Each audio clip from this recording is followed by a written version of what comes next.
दोनों बस के पिछले सीट पर अकेले बैठे थे। वो काफी खूबसूरत और नौजवान थी। आधी रात को ठंड और भी ज्यादा तेज हो गई और मैं चुपके से उसकी चादर के अंदर चला गया। फिर जो हुआ, हमने पूरी रात, दिसंबर की आधी रात थी, बस अड्डे पर ठंडी हवा के झोंके चेहरे को चीरते हुए गुजर रहे थे। मैंने टिकट लेकर बस में चढ़ा तो देखा ज्यादातर सीटें भरी हुई थीं। लोग अपने अपने कोट, शॉल और कंबलों में सिमटे हुए बैठे थे। बस के सबसे पिछले कोने वाली आखिरी सीट पर सिर्फ एक लड़की बैठी थी, खूबसूरत सी, खिड़की के पास। मैंने इधर उधर देखा, बाकी जगह भरी थी तो मैं वही पिछले सीट पर चला गया। ये सीट खाली है, मैंने हल्के से पूछा। उसने मेरी तरफ देखा, बड़ी बड़ी आंखें जिनमें नींद और ठंड दोनों का असर था। उसके चेहरे पर ऊनी टोपी और गले में मफलर था, लेकिन आधा चेहरा चादर में छुपा हुआ था। हाँ, बैठ जाइए, उसने धीरे से कहा। मैं बैठ गया और फौरन महसूस हुआ कि बस के पिछले हिस्से में हवा कुछ और ठंडी लग रही है। शीशों के किनारों से हल्की हल्की बर्फीली हवा अंदर घुस रही थी। लड़की ने मोटी ऊनी चादर में खुद को अच्छे से लपेट रखा था। बस चेहरा ही कुछ बाहर था। बस के चलते ही बाहर की लाइटें धुंध में गुम होने लगीं। अंदर हल्की सी पीली रोशनी थी जो पिछले हिस्से तक आते आते मंद पड़ गई थी। मैं खिड़की से बाहर देख रहा था, लेकिन बर्फीली हवा कानों तक पहुंच रही थी। कुछ देर बाद मैंने उससे पूछा, ठंड बहुत लग रही है ना? वो हल्के से मुस्कुराई। हाँ, इसलिए तो ये चादर है, मैंने हंसकर कहा। खुशकिस्मत हो तुम, मेरे पास तो बस जैकेट है। वो कुछ नहीं बोली, बस मफलर को और कसकर लपेट लिया। हम दोनों कुछ देर चुप रहे। बस के झटकों में कभी मेरा कंधा उसके कंधे से टकरा जाता तो वो हल्के से खिसक जाती, फिर वापस उसी जगह आ जाती। करीब 1 घंटे बाद वो खिड़की से सिर टिकाकर सो गई। बाहर धुंध गहरी हो चुकी थी और हवा और भी ठंडी हो गई थी। मेरी जैकेट अब ठंड रोकने में नाकाम थी। उंगलियां सुन्न हो रही थीं। मैंने देखा कि उसकी चादर के किनारे से कुछ गर्माहट बाहर आ रही थी, जैसे अंदर एक अलग ही मौसम हो। आधी रात के करीब ठंड इतनी बढ़ गई कि मैं और सहन न कर सका। मैंने एक पल सोचा कि कह दूं कि थोड़ी चादर दे दो, लेकिन वो गहरी नींद में थी। फिर न जाने कैसे मैंने धीरे धीरे हाथ बढ़ाया और चादर का किनारा पकड़ा और धीरे से अपने ऊपर खींच लिया। जैसे ही मैंने चादर ओढ़ी, उसमें से हल्की सी महक आई, जैसे किसी ताजे फूल की या शायद उसके बालों की खुशबू। मैं थोड़ा और खिसक आया ताकि पूरा हिस्सा ढक जाए। अब हम इतने करीब थे कि हमारे कंधे पूरी तरह छू रहे थे। वो नींद में जरा भी नहीं हिली। उसकी सांसों की गर्माहट अब मेरे गालों के पास महसूस हो रही थी। ठंड जैसे धीरे धीरे पीछे हट रही थी और उसकी जगह एक अजीब सी गुनगुनाहट आ रही थी। बस के झटके से उसका सिर मेरे कंधे पर आ टिक गया। मैं चुप रहा, बस उस पल को महसूस करता रहा। उसकी उंगलियां चादर के नीचे हल्के से हिलीं और शायद अनजाने में मेरे हाथों को छू गईं। वो छुअन बर्फीली रात में किसी अंगीठी की तरह थी। वो अब भी कुछ नहीं बोली और मैं भी चुप था, लेकिन उस चुप्पी में भी एक अनकहा रिश्ता बन रहा था। ठंड, सफर और एक ही चादर के अंदर बसी गर्माहट के बीच बस रात के अंधेरे में सरकती जा रही थी। पिछले सीट पर हल्की सी कंपन महसूस हो रही थी, शायद इंजन की गड़गड़ाहट और सड़क के झटकों का असर था। बाहर गहरा अंधेरा था। बीच बीच में हेडलाइट की पीली किरणें धुंध को चीरने की कोशिश करती, लेकिन 2-3 मीटर से आगे कुछ दिखाई नहीं देता था। चादर के अंदर हल्की सी गर्माहट थी, लेकिन बाहर का मौसम लगातार इसे चुनौती दे रहा था। ठंडी हवा के झोंके हर बार बस के रुकने या मोड़ लेने पर और तेज लगने लगते। मैं चादर के अंदर थोड़ा और खिसक गया ताकि हवा का एक भी झोंका अंदर न आए। अब हम इतने करीब थे कि उसकी सांसों की लय मेरे कान के पास सुनाई दे रही थी। नींद में भी वो हर थोड़ी देर में हल्का सा हिलती और हर बार उसका सिर फिर मेरे कंधे पर लौट आता, जैसे वो जगह उसके लिए सबसे आरामदायक हो। मैंने अनजाने में अपनी हथेलियां रगड़ी, शायद सुन्न हो चुकी उंगलियों में जान लाने के लिए। तभी उसकी उंगलियां हल्के से मेरी हथेली को छू गईं। मैं ठिठक गया, लेकिन उसने कुछ नहीं कहा, बस नींद में हाथ को वैसे ही छोड़ दिया। उसकी हथेलियां ठंडी थीं, लेकिन उस छुअन में एक अजीब सी सुकून भरी गर्मी थी। बस का ड्राइवर धीमे धीमे गाना गुनगुना रहा था, जो इंजन की आवाज में मिलकर बस एक धुन बना रहा था। बाकी यात्री गहरी नींद में थे। पिछले सीट पर हम दोनों की दुनिया जैसे बस उस चादर के अंदर सिमट गई थी। कभी बस किसी गड्ढे से गुजरती तो हम एक दूसरे के करीब एकदम खींचे चले आते। उसके बालों की नमी मेरे गाल को छू जाती और चादर के अंदर उसका कंधा मेरे बाजू से ऐसा सट जाता जैसे हम बरसों से साथ सफर कर रहे हों। थोड़ी देर बाद उसने नींद में ही हल्का सा सिर उठाकर चादर को अपने चेहरे तक खींच लिया। उसकी आंखें आधी खुली, शायद उसने मुझे पास देखकर महसूस किया, लेकिन वो कुछ नहीं बोली, बस फिर से उसी तरह सिर टिकाकर सो गई। मैं सोच रहा था कि ये सफर लंबा है, लेकिन ये रात उससे भी लंबी लग रही है। ठंड के बीच एक अजनबी के साथ इस तरह की नजदीकी, ये कुछ अलग ही एहसास था। चादर के अंदर कभी उसकी सांसें मेरे सीने से टकराती, कभी उसका हाथ हल्का सा हिलकर मेरे हाथ के ऊपर आ जाता। बाहर बर्फीली हवा थी, लेकिन अंदर जैसे किसी अंगीठी की आंच जल रही थी। हम दोनों चुप थे, लेकिन उस चुप्पी में न जाने कितनी बातें थीं जो आंखों से कह दी जा रही थीं, लेकिन होठों तक नहीं आ रही थी। रात के करीब 2:30 के आसपास बस एक ढाबे पर रुकी। कंडक्टर ने ऊंची आवाज में कहा, चाय कॉफी, 15 मिनट का स्टॉप है। लेकिन हम दोनों ने चादर के अंदर ही रहना चुना। बाहर उतरना मतलब इस गर्माहट को खो देना था। बस फिर से चल पड़ी और अब सड़क और भी सुनसान थी। आसपास कोई रोशनी नहीं थी, सिर्फ बस के अंदर का पीला धुंधला उजाला था। धीरे धीरे मेरी आंखें भी भारी होने लगी थीं, लेकिन नींद में जाने से पहले मैंने महसूस किया कि उसका सिर अब पूरी तरह मेरे सीने पर था और उसके बालों की खुशबू उस चादर में भर गई थी। और फिर उस सफर में कुछ ऐसा हुआ जो सुबह होने पर भी मेरे ज़हन से नहीं गया। बस रात के सन्नाटे में धीमी रफ्तार से आगे बढ़ रही थी। इंजन की गड़गड़ाहट और सड़क के हल्के झटकों के बीच पिछले सीट पर जैसे हमारी अपनी छोटी सी दुनिया बन चुकी थी। राधा का सिर अब पूरी तरह मेरे सीने पर था। इसके बालों की हल्की नमी और खुशबू मिलकर एक अजीब सी गर्माहट बना रही थी। मेरी सांसें धीरे धीरे उसकी सांसों के साथ ताल मिलाने लगीं। बाहर बर्फीली हवा थी, लेकिन चादर के अंदर जैसे वक्त रुक गया हो।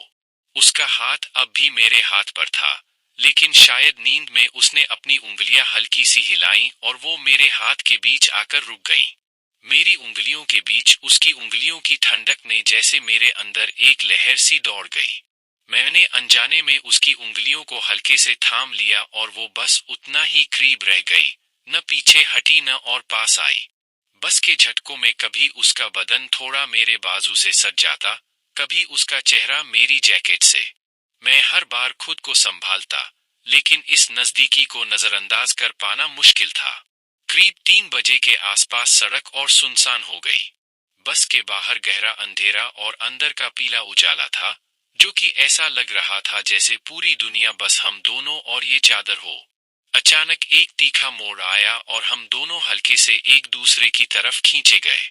उसका चेहरा अब मेरे गले के पास था और उसकी सांसों की गर्म लहर मेरी त्वचा को छू रही थी। मैंने देखा कि उसके होंठ हल्के से खुले थे और नींद में भी उसके चेहरे पर एक अजीब सी मासूमियत थी। मैंने एक पल को सोचा कि क्या वो जाग रही है, लेकिन उसकी आंखें बंद थीं और उसकी पकड़ मेरे हाथ पर वैसे ही ढीली थी। फिर भी मुझे लगता था कि वो मेरी मौजूदगी महसूस कर रही है और शायद चाहती भी है कि मैं दूर न जाऊं। चादर के अंदर हर सांस, हर हलचल का एहसास और गहरा हो रहा था। मेरे लिए ये सफर अब बस एक दूरी तय करना नहीं था, ये एक ऐसा लम्हा बन चुका था जो शायद कभी दोबारा न मिले। कभी कभी नींद में ही वो चादर को और कसकर खींच लेती, जैसे ठंड से बचने के साथ साथ मुझे भी अपने पास रख लेना चाहती हो। बाहर बर्फीली हवा थी, लेकिन इस छोटे से घेरे में एक अनकहा रिश्ता बन रहा था। और फिर शायद सुबह से 1 घंटा पहले कुछ ऐसा हुआ जिसने इस रात को हमेशा के लिए मेरी यादों में दर्ज कर दिया। सुबह से लगभग 1 घंटा पहले बस के अंदर हल्की सी हलचल हुई। ड्राइवर ने ब्रेक दबाया था, शायद किसी ढाबे या छोटी जगह पर बस रुकी थी। लेकिन बाकी यात्री गहरी नींद में थे। खिड़की से आती ठंडी हवा के झोंकों ने राधा को हल्का सा हिला दिया। वो जैसे नींद और जाग के बीच थी। उसकी पलकें आधी खुली और उसने धीरे से मेरी तरफ देखा। उस नजर में न नींद पूरी थी न होश पूरी तरह, बस एक कोमल सी पहचान थी कि मैं पास हूं।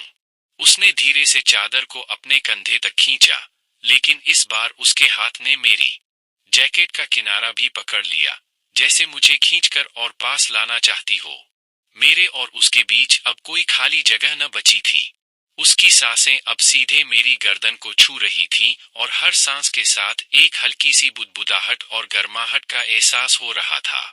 मैंने अपना सिर थोड़ा और झुकाया ताकि उसकी ठंडी उंगलियां चादर के अंदर मेरे हाथ को ढूंढ लें।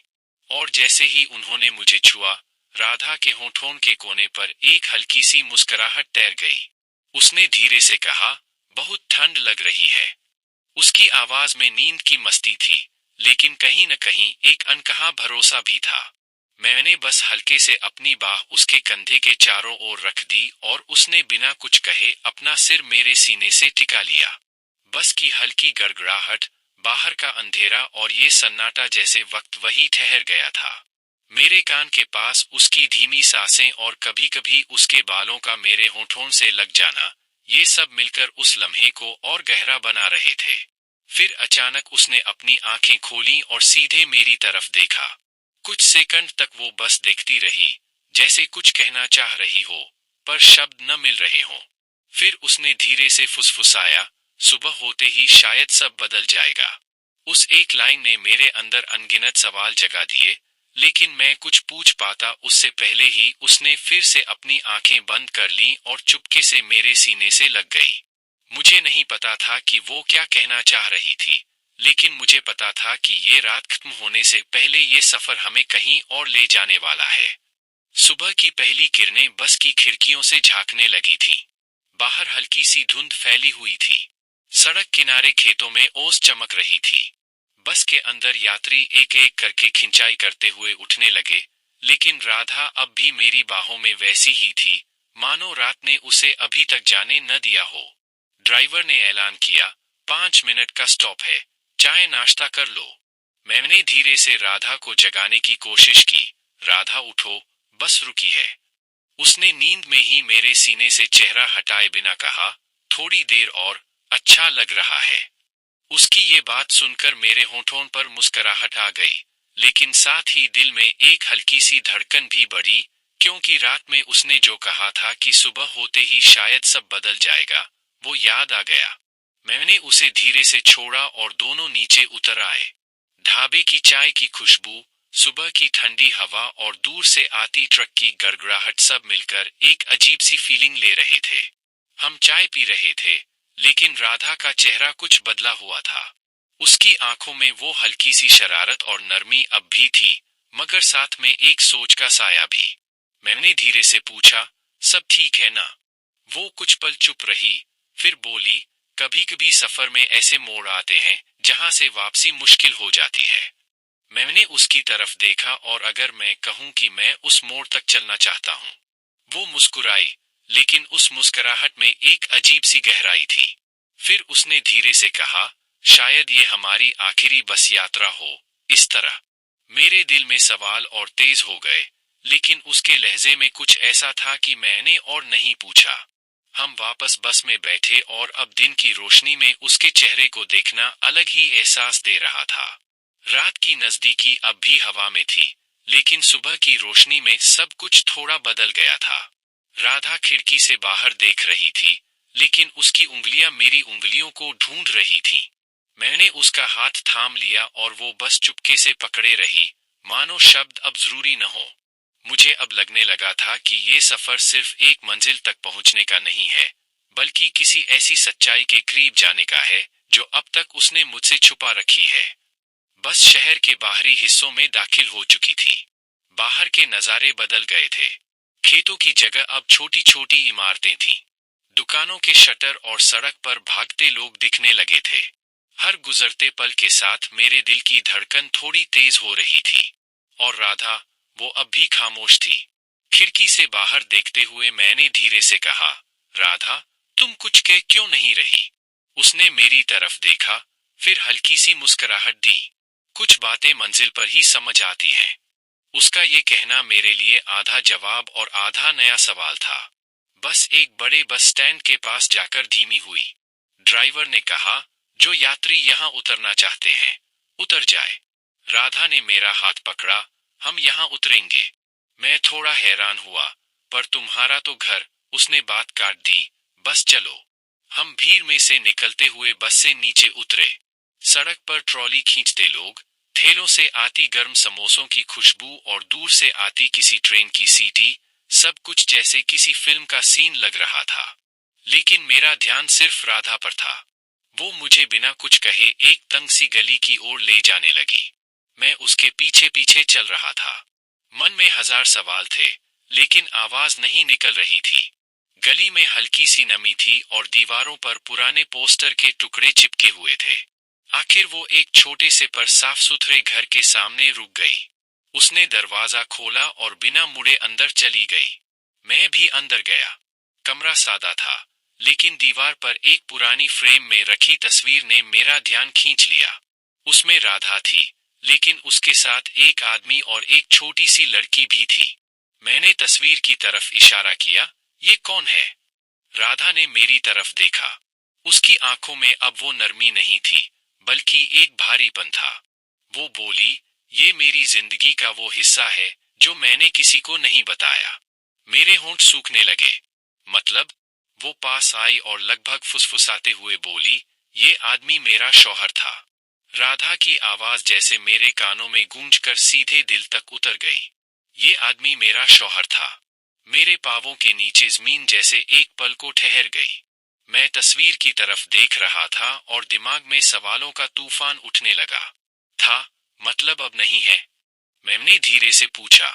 राधा ने गहरी सांस ली, फिर खिड़की की तरफ देखते हुए बोली, 4 साल पहले की बात है। हम खुश थे, या कम से कम मैं सोचती थी कि खुश हैं। मेरी एक छोटी सी बेटी थी, स्मिता। सब कुछ ठीक था, लेकिन एक हादसे ने सब छीन लिया। उसके गले में रुकावट थी, लेकिन उसने खुद को संभाला। एक रात सड़क पार करते वक्त एक ट्रक ने उन्हें टक्कर मार दी। वही दोनों ने मेरी आंखों के सामने दम तोड़ दिया। मैंने उसके चेहरे की तरफ देखा। आंसू नहीं थे, लेकिन उसकी आंखें जैसे बोल रही थीं कि वो कितनी बार ये कहानी अपने अंदर दबाकर जी चुकी है। इसके बाद मैंने पूछा। वो धीमे से मुस्कुराई। इसके बाद मैं बस जिंदगी से भागने लगी। नए लोग, नई जगहें, लेकिन दिल में वही दर्द। मैंने किसी को अपने पास आने ही नहीं दिया। पर उसने मेरी तरफ देखा। पर तुमसे बात करना, सफर में तुम्हारा साथ, अजीब सा सुकून देता रहा। मेरे पास शब्द नहीं थे, बस एक भारी चुप्पी थी जिसमें हम दोनों की सांसों की आवाज भी साफ सुनाई दे रही थी। फिर उसने मेज पर रखा एक लिफाफा मेरी तरफ बढ़ाया, ये तुम्हारे लिए है। मैंने लिफाफा खोला। उसमें एक चिट्ठी और एक पुरानी ट्रेन की टिकट थी। टिकट पर तारीख वही थी, जिस दिन हम पहली बार बस में मिले थे। चिट्ठी में लिखा था, अगर तुम ये पढ़ रहे हो तो शायद मैं तुम्हें अब तक सच्चाई बताने का साहस जुटा चुकी हूँ। मैंने तुम्हारे सफर में यूं ही नहीं मिलने का फैसला किया था। मैं तुम्हें जानती थी बहुत पहले से। तुम मेरे वालिद के सबसे करीबी दोस्त के बेटे हो। एक बार तुम बचपन में हमारे घर आए थे और मेरे वालिद ने तुम्हें अपनी बेटी की कसम देकर कहा था, अगर हम न रहे तो इसका ख्याल तुम रखना। मैं बस ये देखना चाहती थी कि तुम उस कसम के काबिल हो भी या नहीं। मेरे हाथ कांपने लगे। मैंने उसकी तरफ देखा, तो ये सब एक इत्तिफाक नहीं था। राधा ने सिर हिलाया। नहीं, ये एक इम्तिहान था और तुमने पास कर लिया। मेरे होंठ सूखे थे, लेकिन दिल में एक अजीब सा सुकून था, जैसे कोई अधूरा वादा पूरा हो गया हो। राधा ने धीरे से मेरे कंधे पर हाथ रखा। अब तुम जा सकते हो, लेकिन याद रखना स्मिता की माँ ने तुम्हें अपना मान लिया है। मैंने बस हल्का सा सिर झुकाया और बाहर निकल आया। गली के मोड़ पर पहुंचकर मैंने आखिरी बार पीछे मुड़कर देखा। राधा दरवाजे पर खड़ी थी, मुस्कुराते हुए, जैसे कह रही हो कि अब मैं अकेली नहीं हूँ। और सच में वो अकेली नहीं थी, क्योंकि अब उसका दर्द, उसका भरोसा, दोनों मेरे हिस्से थे। तो दोस्तों, ये कहानी यहाँ खत्म होती है। उम्मीद है कि आपको पसंद आई होगी।